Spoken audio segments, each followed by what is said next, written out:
Welcome to the Theater of Others podcast. My name is Adam Marple, and I'm the co-artistic director of the Theater of Others.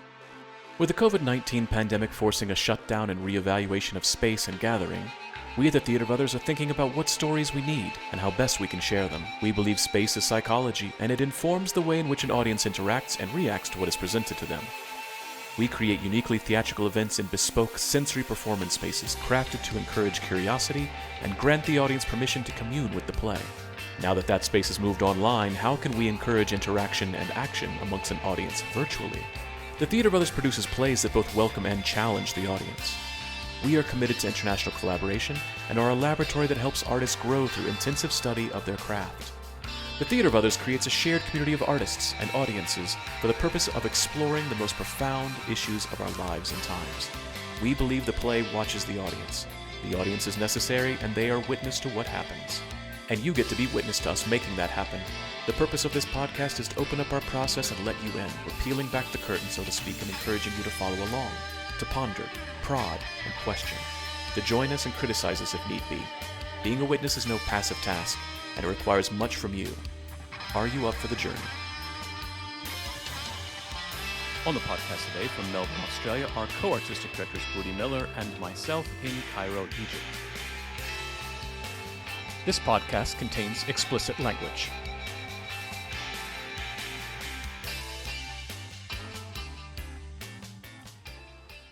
Well, I think you all need to listen and understand that Adam Marple's not here. I don't know where he went. He's MIA. Adam Marple is MIA, but I'm in Bali, y'all. I'm in Bali. And not only am I in Bali, but I'm in Bali with Pak Dibia, Professor Pak Dibia, my teacher, my father, my collaborator, my friend, my mentor, my inspiration, my everything on so many different levels that I get to finally share Pak Dibia with you. What's so interesting is we've had this podcast for 3 years, and I was saying, Adam's like, why have we not had Pak Dibia? And it's because he's my father. Like you know how you forget your relatives, you forget your family, but like you forget how close you are to like the sun. You're just used to the heat. So before you come in, Pat, I'm going to read your bio because, Okay. like I said before, like I know these things, but it's important for them to know these things. Okay, so ladies and gentlemen, non-binary conforming individuals, I would like to introduce to you my dear, dear, dear mentor, friend, teacher, supervisor, father, and everything. Iwayan Pat Dibia. He's one of the first PhDs, actually, y'all. We've talked about this before. One of the first PhDs in all of Indonesia. One of two people to first do a PhD in Bali. He was born in Singapadu village of Yanyar. He's an artist and scholar specializing in Balinese performing arts.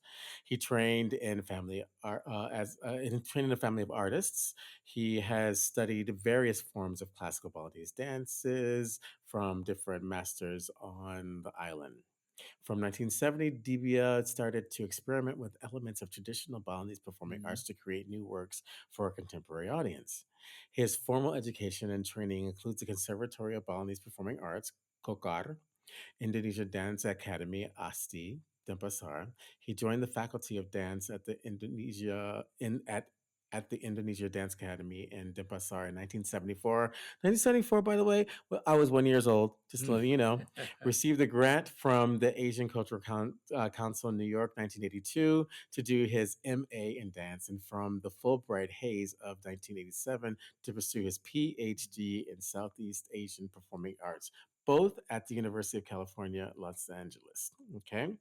DBL has written, y'all. He's written. It's his bio says written several books, but he's written a tome of books and articles, both in English and Bahasa Indonesia. As a performing artist, he has toured Asia, Europe, Australia, and the United States of America.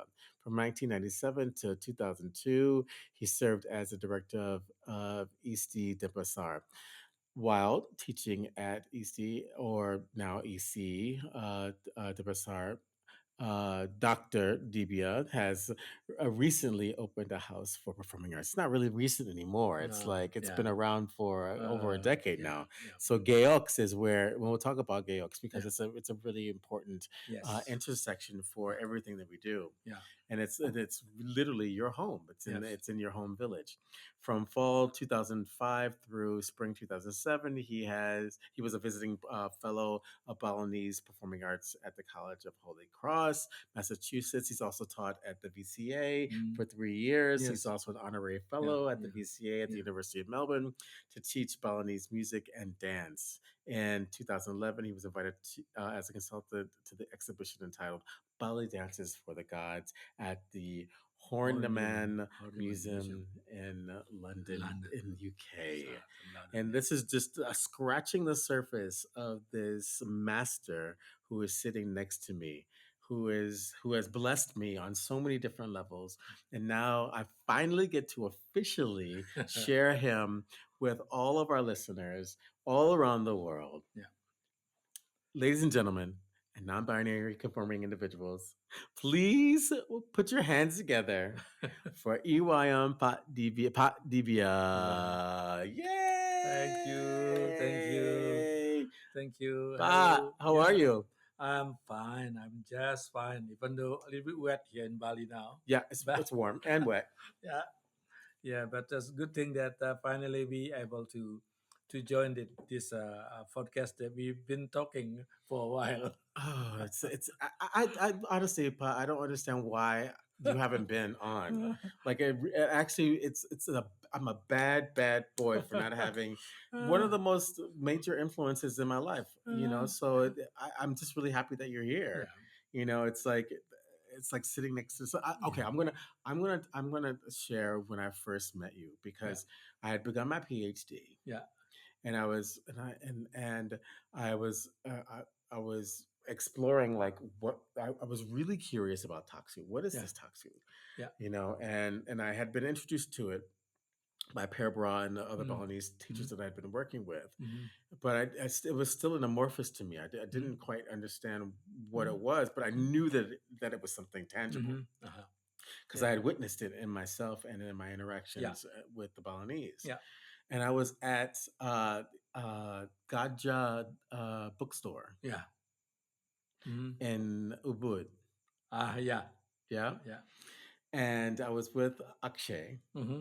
and I literally did. It was the first year of me beginning my PhD, Uh-huh.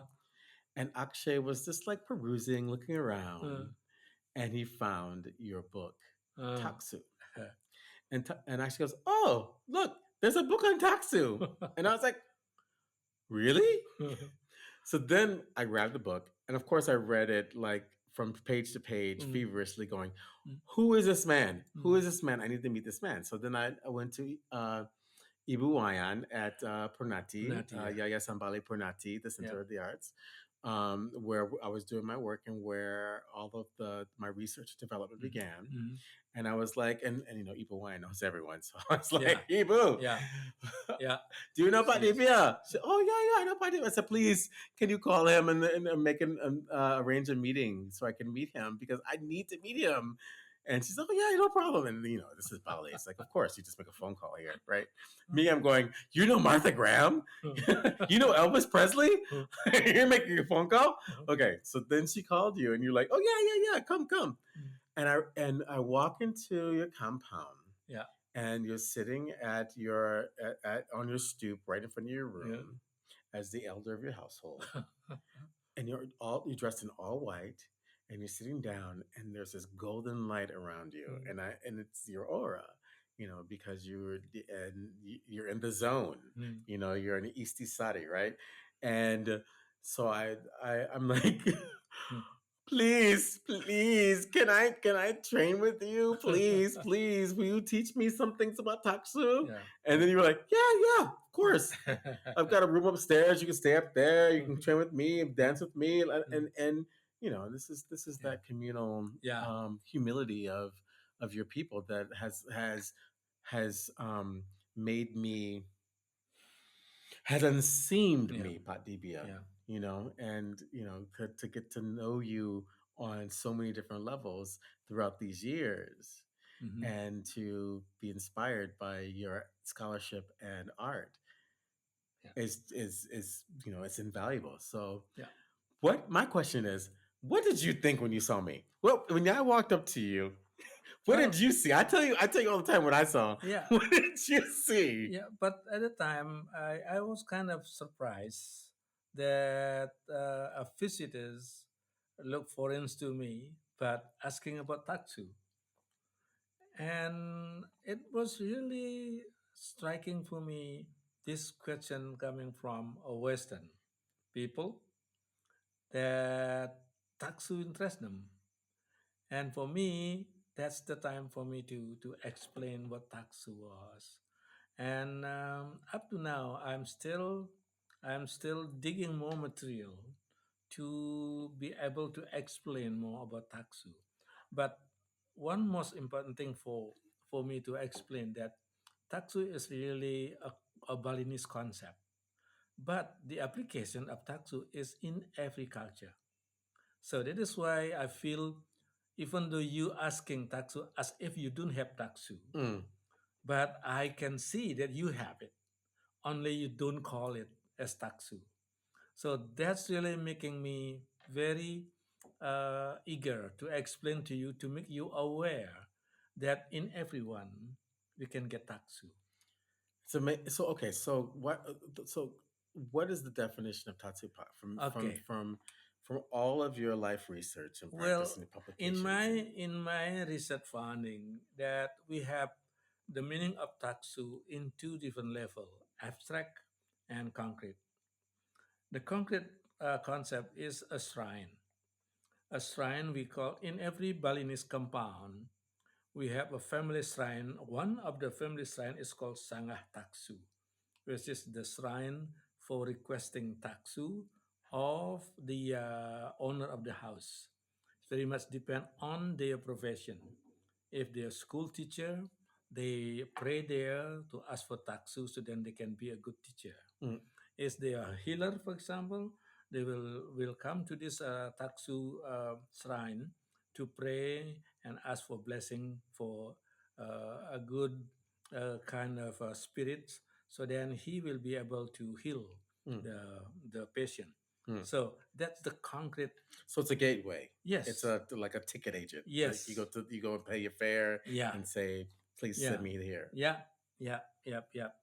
And the second concept or definition of taksu is more abstract. So in the abstract context, I have three different kind of. I found three different meaning of taksu. One is the inner power. Two is the spiritual power, and three is a prime energy. Mm, Yeah, inner power, meaning that taksu is in everyone's body. mhm. So this is what you talk about when you the embryo of Yeah, Tatsu yeah, exists in all yeah, of us. yeah, yeah. Because everyone born with taksu, only whether this person aware of the existence of taksu in him or in her, Hmm. that will be taking a long process. Hmm. The awareness of knowing that you Yes, are right. all of Yeah. that. Yes. The second thing is the spiritual power, because the Balinese always acquire taksu through spiritual process, a religious kind of ceremony, cleansing, meditation, prayer, and all of that things. Okay. And I call taksu also as prime energy, meaning when you have that energy, Hmm. you will be able to do things that ordinary people cannot do it. Yeah. Yeah. So a combination of that three will making your performance in whatever profession you do, you can do your best. Okay. So you talk about whatever profession you Yeah. do. So Mm. there's the elements that need to be what are the three elements that need to be present in order to achieve Tatsu? Yeah. Well, the first one, well, the three we call it the pillar. The Yes. pillar of taksu is the technical. Yes. Yeah. So as a dancer, one must master the technique, the movement technique of the dance they are doing. Mm.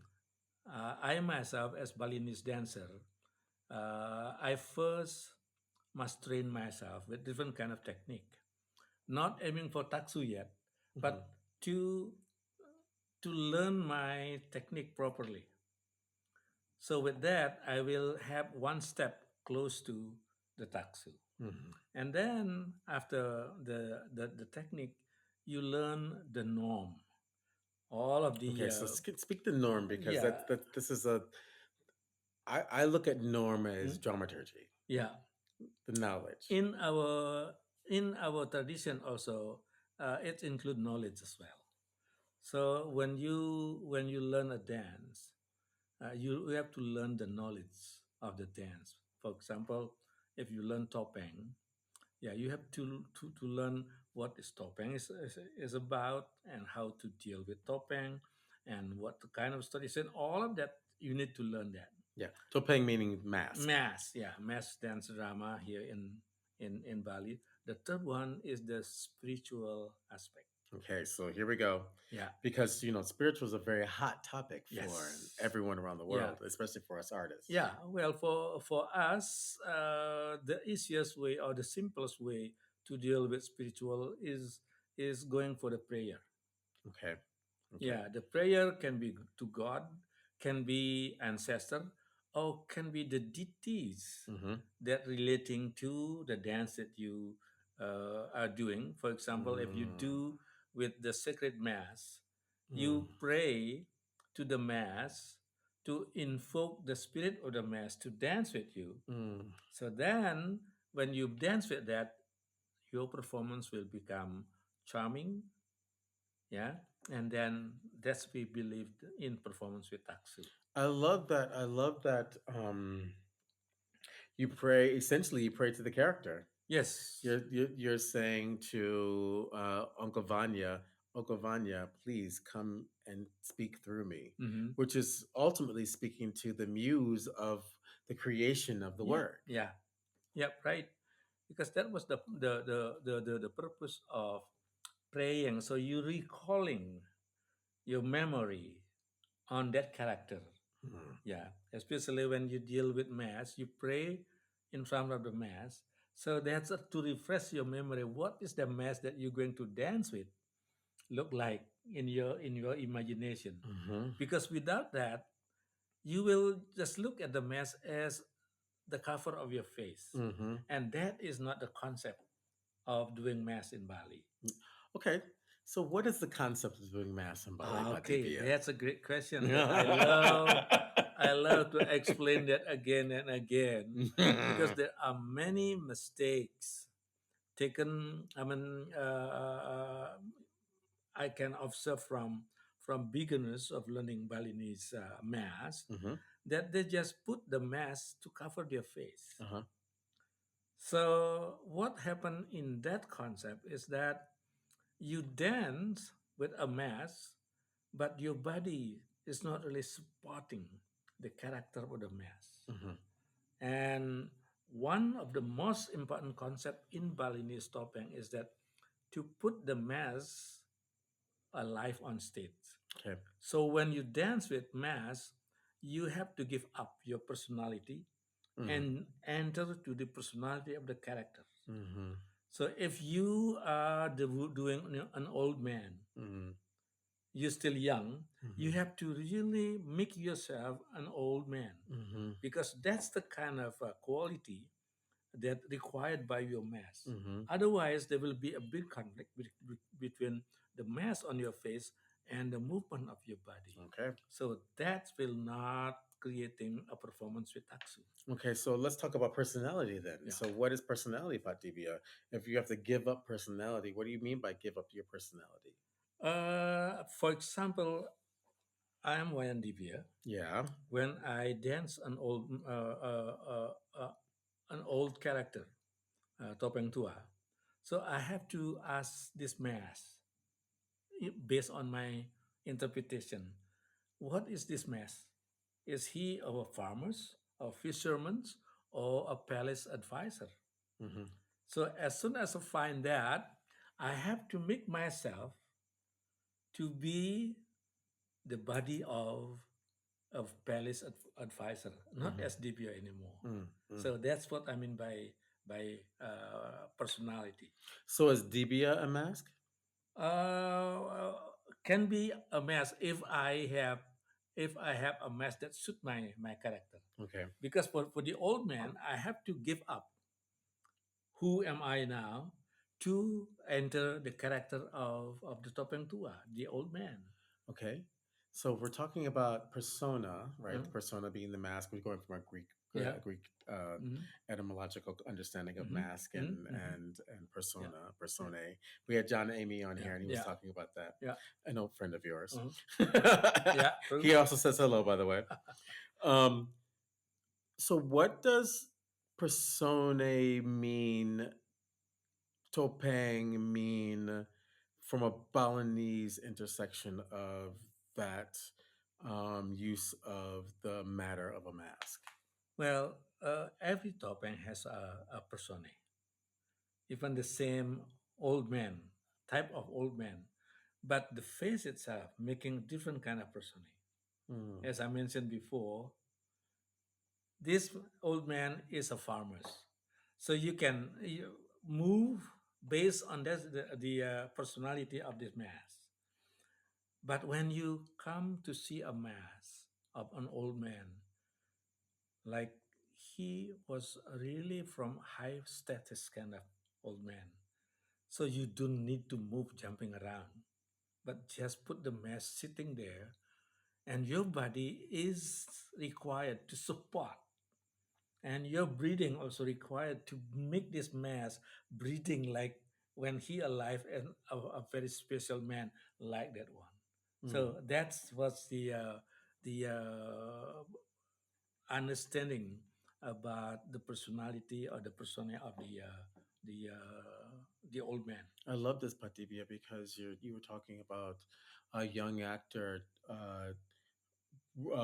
letting go of their personality to Yeah. be able to do the old man. But that's a high skill level to be able to have that kind of Yeah, control of of your body. course, of course. That is why in the training process of Balinese dancer like me, we start from the dance form, which is very rich in movement, to train our body, to train our muscle, and to train our way of coordinating the movement of the head, body, and legs. So after we master that, we begin to put kind of mass into a dance form called jauk. Hmm. From Can you explain baris, joke? Explain yeah. joke. Well, first baris is no has no is no mass. Okay.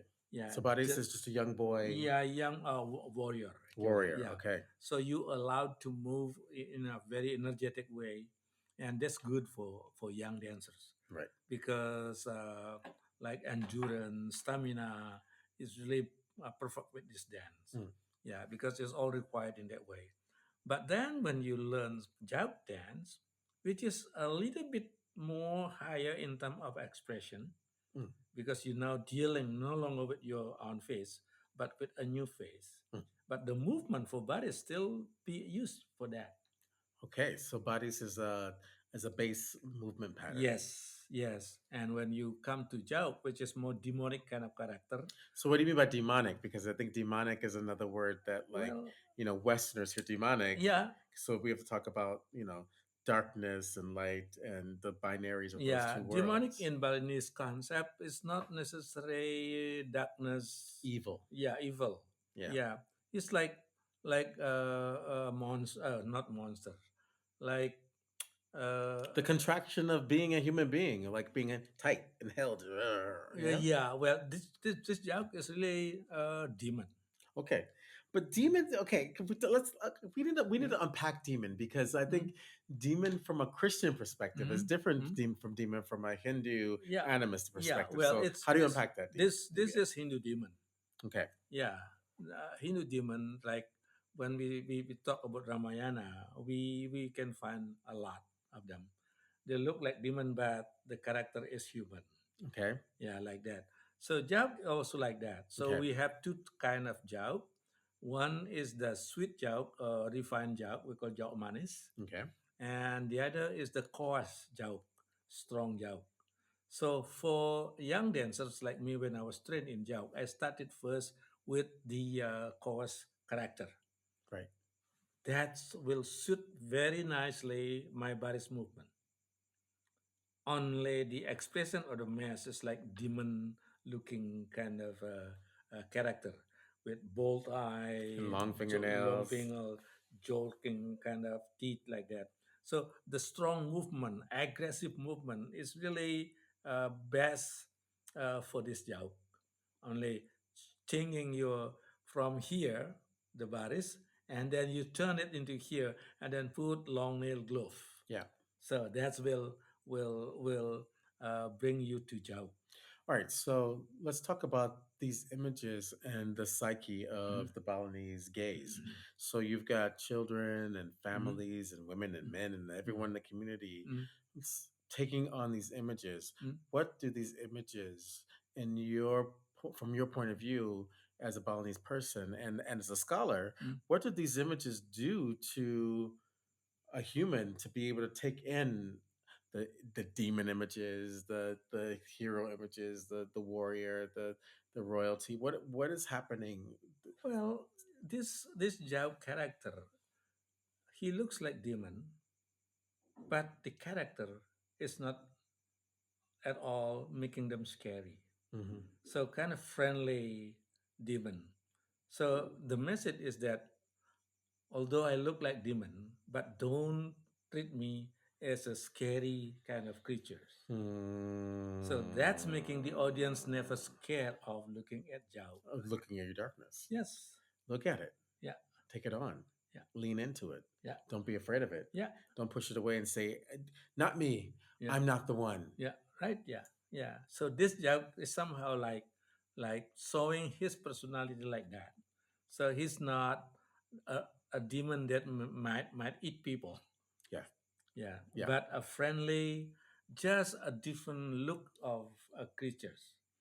I Yeah. love that. I love that. I love the almost like the camaraderie of Mm. what we are as human beings, because it's saying that you are also that. Lean Yeah. into those moments when you get angry, Oh when you yeah, have the yeah, darkness yeah. come in. Right. Yeah, yeah, yeah. Don't be afraid of it. Yeah. So, Invite them into the house. well, and also that's demonic kind of expression. Sometimes also in everyone Mhm. when you Yeah. get upset, when you Yeah. get angry. Of course. Yeah. So that's the kind of expressive movement somehow remind people, oh, that's kind of agitating kind of movement is in me sometimes. So. Which I love as a form for training actors, Mhm. as a way of training the psychology of an actor into all the different things that we have to do. Yeah, yeah, right. And in this case, for joke, when you're adding one more piece, one more layers to change your character by putting the mask, so certain quality of the movement also change.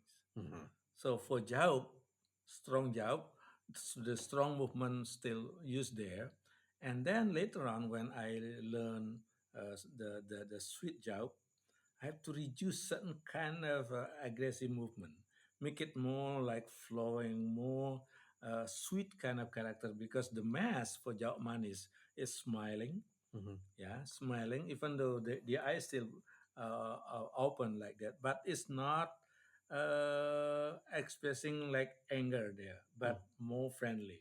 Mm. Yeah, in fact, at the end, this joke has a kind of improvisation to interact with the audience. Mm. Yeah. So this also giving me a kind of challenge how to reduce that strong character, strong movement to fit this sweet character. Hmm. Hmm. So jawab manis. So from this jawab keras and jawab manis, a dancer already gains some kind of experience how to change the characterization of your movement. Mm. And when you master in that too, you're ready for topeng. Okay, so what is topeng? How and why do we need to get ready for it? Well, because when you do topeng, you are not only performing for yourself, but you doing ritual. Okay. You're doing ritual. Okay. In the old days, topeng was meant for basically for ritual to present the journey of your ancestor. Mm. Yeah, from outside of the islands and even from overseas. As you know, that we have character also came from Kalinga, Mm. from India. Mm. So with that performance, so the performance is not only become an entertainment, but also a reminder to the audience with the journey of their ancestor in the past. Mm. Okay, so I'm just thinking of a world that has that ancestral accountability where all theater Mm, is touching that mhm. in some way. Yeah. And for me, when it comes to why Bali has been so intricate Mm, and part of integral, mm, integral and part of mm, my development as an mm, artist and mm, as a person, is that that ancestral awareness became something so deeply clear for me, mm, and I was experiencing it from an Indonesian space. mhm, mhm, mhm, And so, why do you think that happens? Why from, how does this African American kid from Ann Arbor, Michigan, mhm, from the 1970s find an awakening and a deepening in his own culture mhm. by dancing Balinese dance and working with the Balinese and training with them? Well, I think in your case, I feel there is some kind of embryo that making what inside you easily connected to Balinese culture. Hmm. Yeah, in terms of awareness of ancestor, that somehow influenced by where you are now. Hmm. Because here people almost every day talking about ancestor. Hmm. So you are evoked by that kind of concepts in Balinese life, Hmm. making you become interested in, and then become slowly becoming aware that Hmm. you also have your own ancestor. For the Hmm. topeng, that's the way for us to recall our past life. Yeah, as you know, in Hindu, in Panchasrada, we always believe in the existence of an ancestor. Hmm. That is why in every house compound we have place to recite our ancestor. So in that connection, topeng become very very important. Hmm.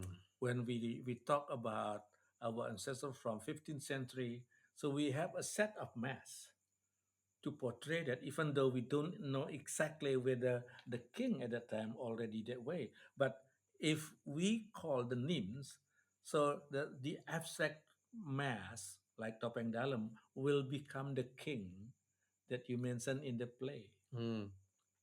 So Hmm. that's making topeng become very important in Balinese life. Hmm. Yeah, same thing as prime minister.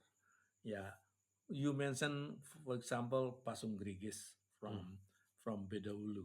Hmm. So when you mention his name and then portray with a character like that's kind of a figure, so people will be able to recall that kind of image of Pasung Grigis in their own interpretation. So is that, would that be the same kind of thing that happens when we mention Martin Luther King Hmm. or James Baldwin? Yeah, When you invoke the name, yeah. you invoke the persona. Yeah, I think in that comparison, the difference between that is that in the West you have more precise kind of description of that character because it's all written, Mm-hmm. but in here it's all in the memory of the Passed audience. down through Yes, storytelling. yes, yeah. So that's making the same mass can be King Watu Rengong, Mm. can be King Sagening, can be King the same mass. But it's a king. Yeah, Yeah. but what making this the same mass of different names because the storyline that you doing in Topeng, making this mess can be just yesterday he was a king of Waturengong, and and 2 days before he was King Sagining, and the same mass. Mm. So that is why I mentioned in the earlier of this discussion that Topeng performance become very important for that. Yeah. So I have this crazy idea Mhm. that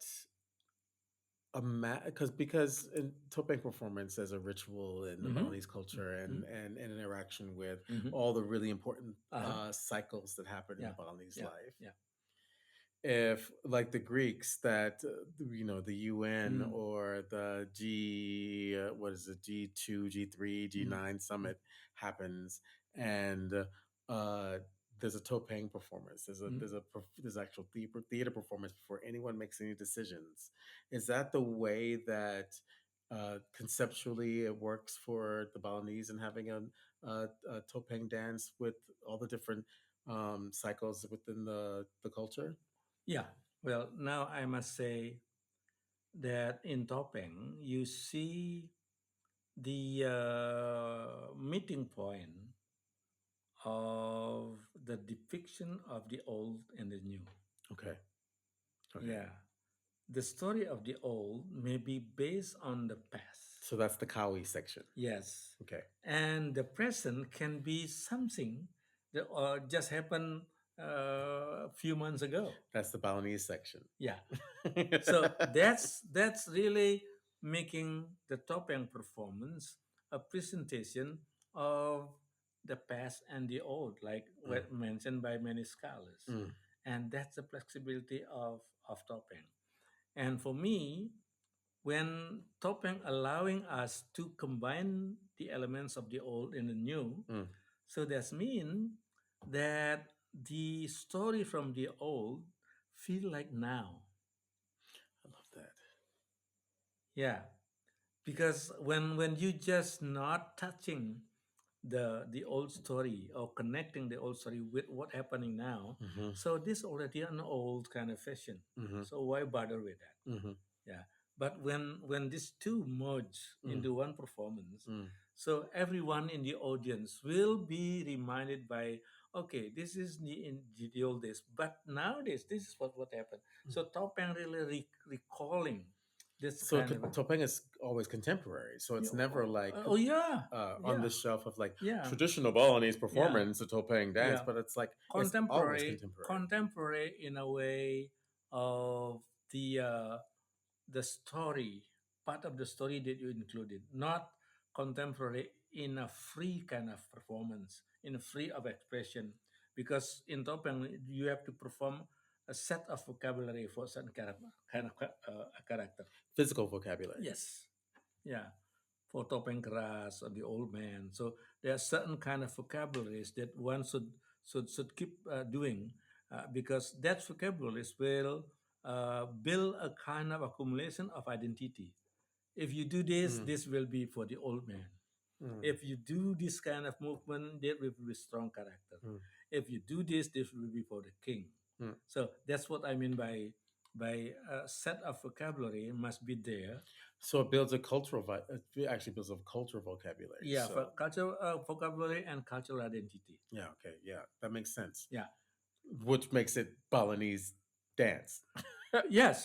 Yeah. Yeah. Yeah. Yeah. True. But then, how one dancer combine that movement vocabulary? Mm, That's the flexibility. mm. That the freedom. That making the expression of that movement become contemporary. Yeah, yeah. Well, yeah, which makes sense.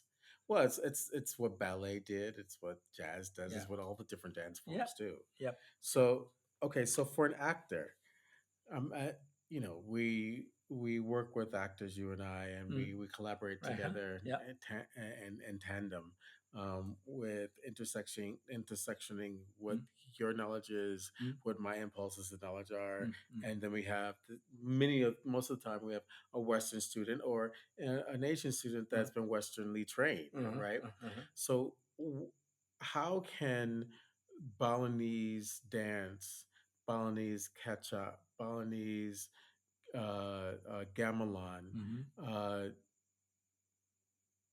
inspire the contemporary actor that's going on auditions, that wants to be on Marvel, that wants to Yeah. be on TV? Well, it's very clear that all of this material will introducing the Western trained actor student with new material for them to do in their works, because gamelan is not in their training.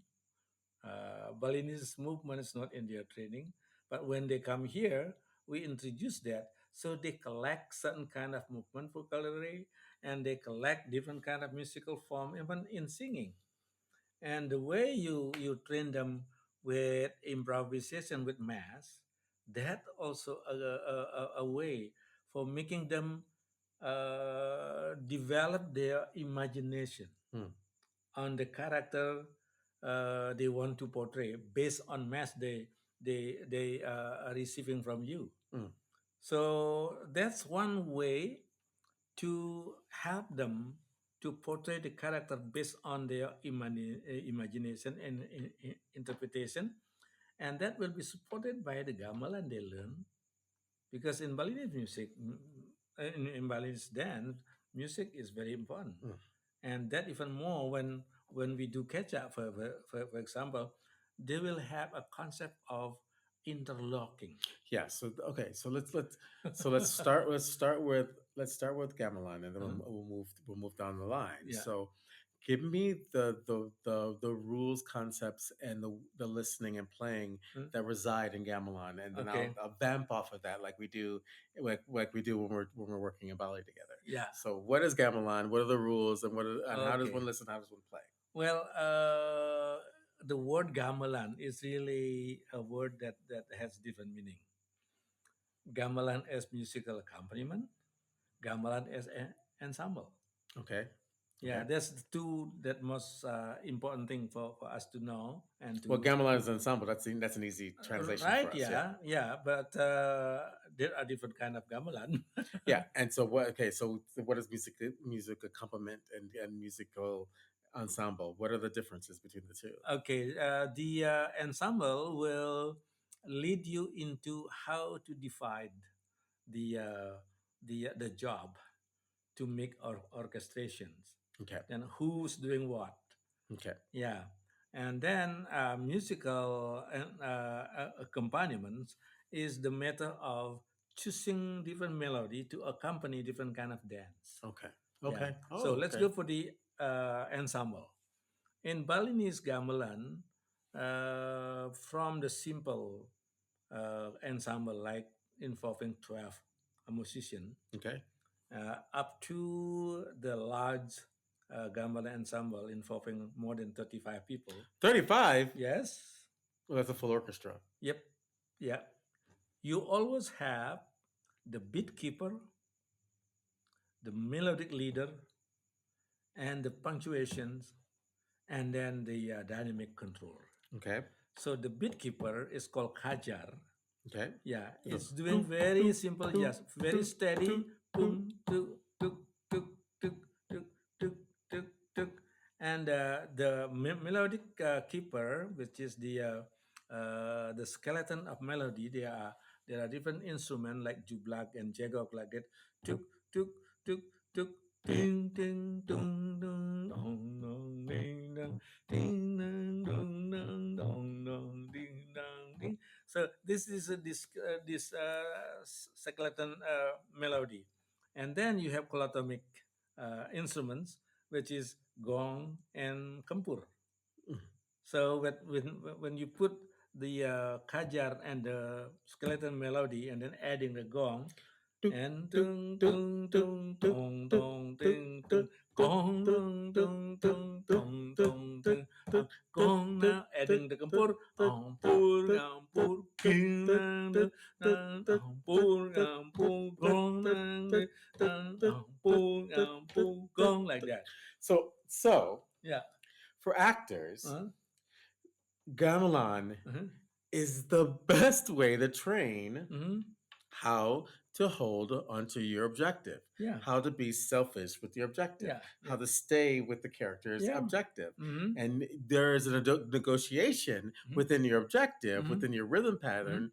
But if you lose that pattern, everything falls apart. Yes. Yes. So okay, so now let's talk about the listening that's required Okay.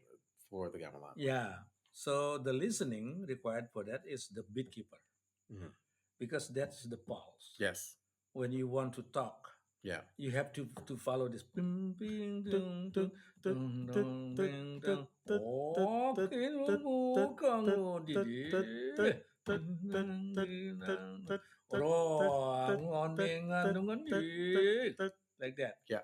So the rhythm and the melodic line of your vocal will be in line with that the beat.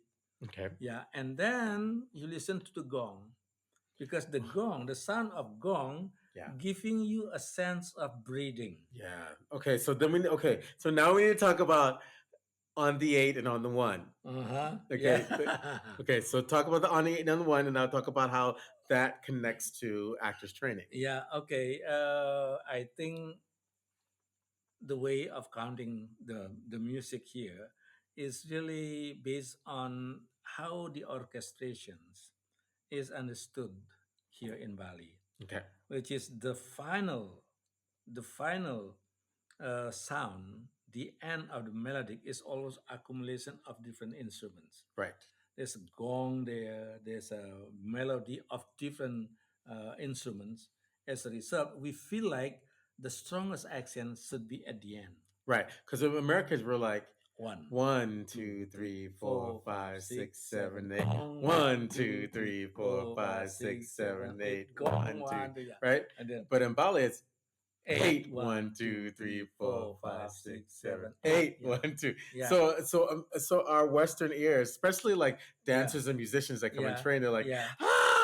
yeah, Even Jack's listening right now, and yeah. Jack's going, that's exactly what it was like when I was trying to compose the Kecak for your PhD performance because Well, that is why when you learn and when you train Western actor to play gamelan and then use that as a stimulation for moving, don't count it. you have to Just feel it. yeah, just That's feel the that, gong, right. You have to feel it. You have to gong. feel it Yeah, don't exactly. count it.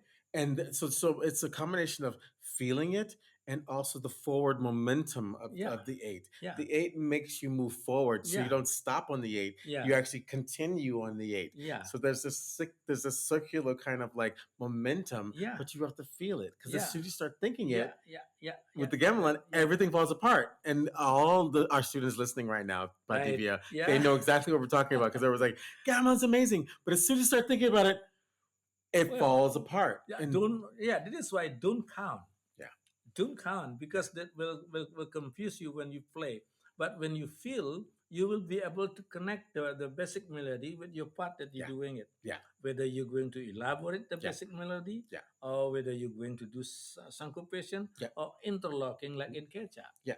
So this is the thing, Pak Dibia. Yeah. So before we get into Kecak and interlocking, it's that is the best acting happens in that sense of like embodiment and feeling the forward momentum, feeling the impulse of the action, feeling of being in the moment. Yeah. And this is why we train in gamelan because Yeah. you literally can witness yourself thinking and feeling your body completely changing Yeah. the listening. Yeah. So before we go on to Ketchup, can you talk about the three-dimensional ringing that happens in the listening of the gamelan about it's not the striking but the ring that we're Yeah. actually listening. Well, let's before doing that, I think we need to also explain a little bit why is gamelan is important means to train the actor. Yeah, come on. Because you know This I is love it. this It's is this and everyone that comes goes gamelan, gamelan, gamelan, yeah, and it's yeah, like we were even when we were in Melbourne, it was like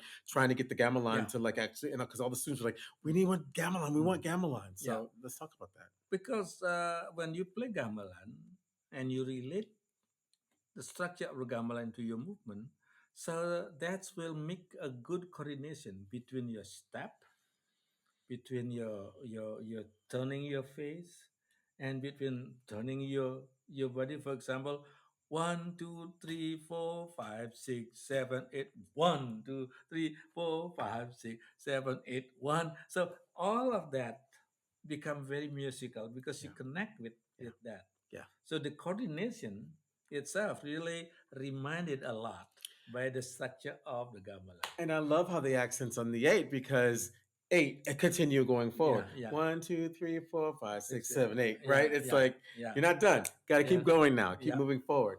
Yes. Yes. yeah. So that's a one thing that making us feel like learning gamelan will help the actors to coordinate their movement.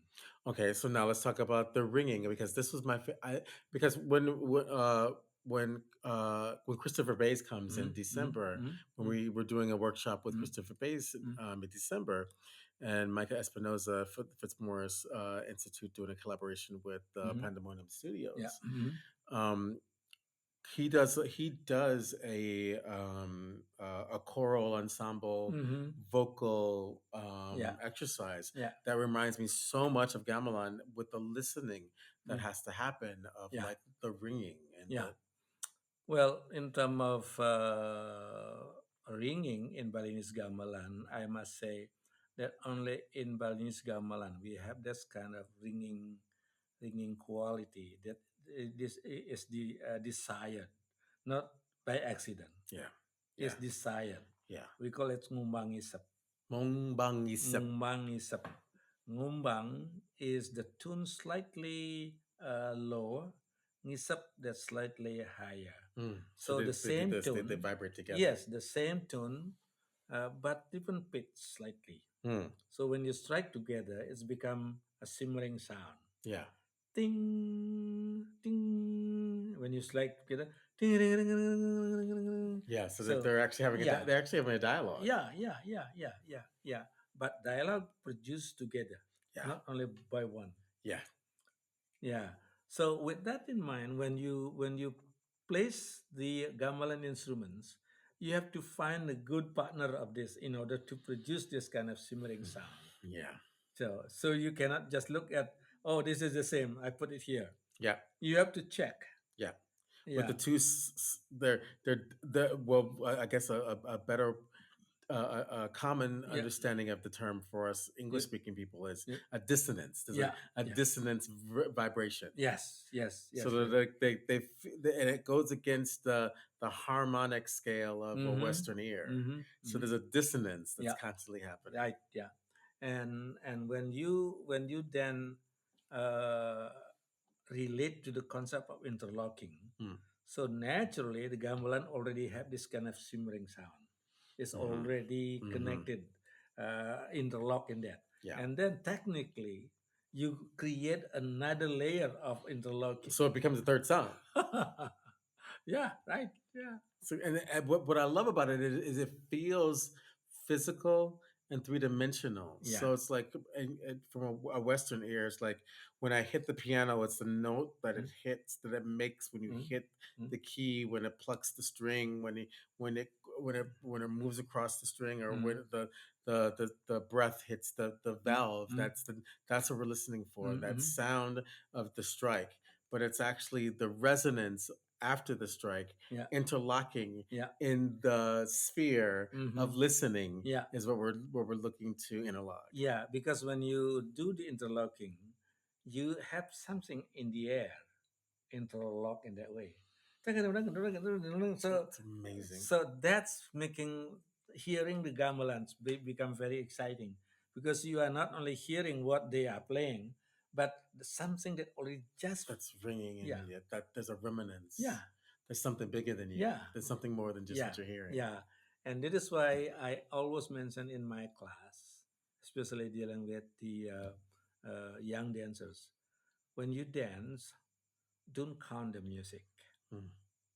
Yeah, just dance with music because Mm. dancing by counting, you basically dance on top of music. Mm. So you count, so making the movement very dry. But when you dance with music, making the movement really very musical and at the same time the energy Yeah. of the movement is there. Yeah. And it's the same with speaking text. That's the same with playing character, moving through space. Yeah, It's all the same. yeah, yeah. And it like and I just remembered a student talking to one of their family hosts that when they're living in the village, and she was a dancer. She's Mhm, and she was like, so what are you studying? And they were mhm, like, well, we're learning about taksu. She goes, mhm, well, taksu's easy. mhm, She's like, huh? Taksu's easy. mhm, You just you just pray a lot and dance from your mhm, heart. mhm. Yeah, exactly. So that means you are developing your inner power Yeah, from your heart. yeah, Yeah. yeah, Instead of dancing with your brain, yeah.